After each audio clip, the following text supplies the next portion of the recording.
Hello and welcome to this week's episode. I'm coming to you from Cuba and I'm currently photographing the world's smallest bird, the bee hummingbird.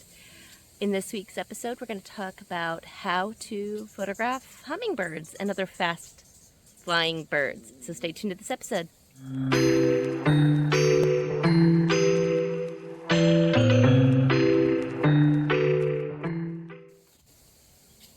All right, welcome back. And like I said, I'm in Cuba. I'm here for a Wildside Nature Tours Endemic Birds of Cuba tour. And we are here photographing the world's smallest bird, the bee hummingbird. This bird is not the only bird that is in this area. We've also got emerald hummingbirds and tons of warblers. And they are all buzzing around and we're getting awesome opportunities to photograph them. But sorry, there's a mosquito on me. Photographing hummingbirds can be really challenging. Any small bird, actually. So I'm going to just give you a few of my tips on how to get fun, beautiful shots of hummingbirds and other small, fast-flying birds.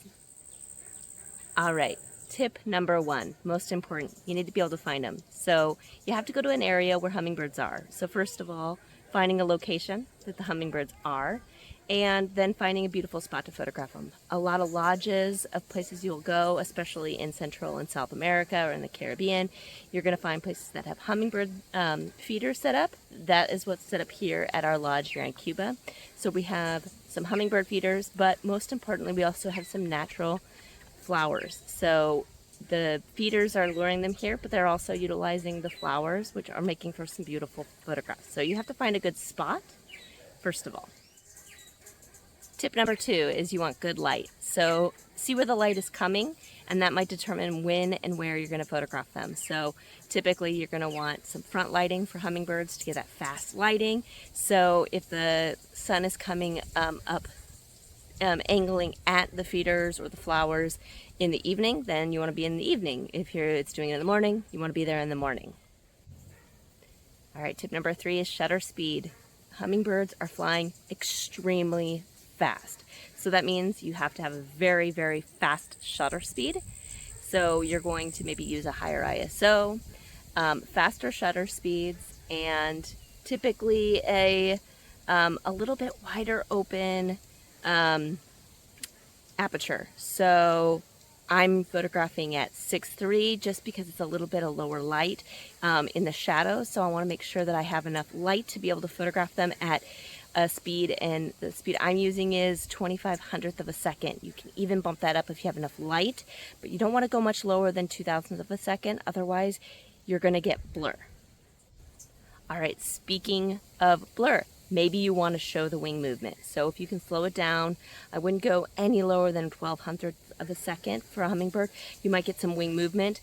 It's going to be a little tricky. You want to at least get the face sharp for those pictures, but if you want to get a little wing movement, that's okay to slow down the shutter speed just a little bit.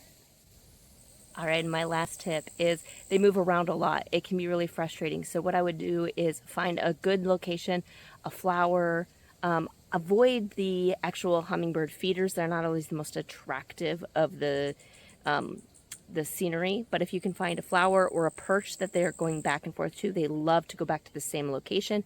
Find that spot, get your exposure set for that, and wait for them because they will come back time and time again. So try to find a beautiful spot, make sure you have a fast enough shutter speed, and have so much fun photographing these fast, beautiful birds. All right, thanks for watching. Don't forget to subscribe to this channel and like this video, and I'd love to hear any comments that you have or any other tips or questions. All right, we'll catch you next week. Thanks for watching.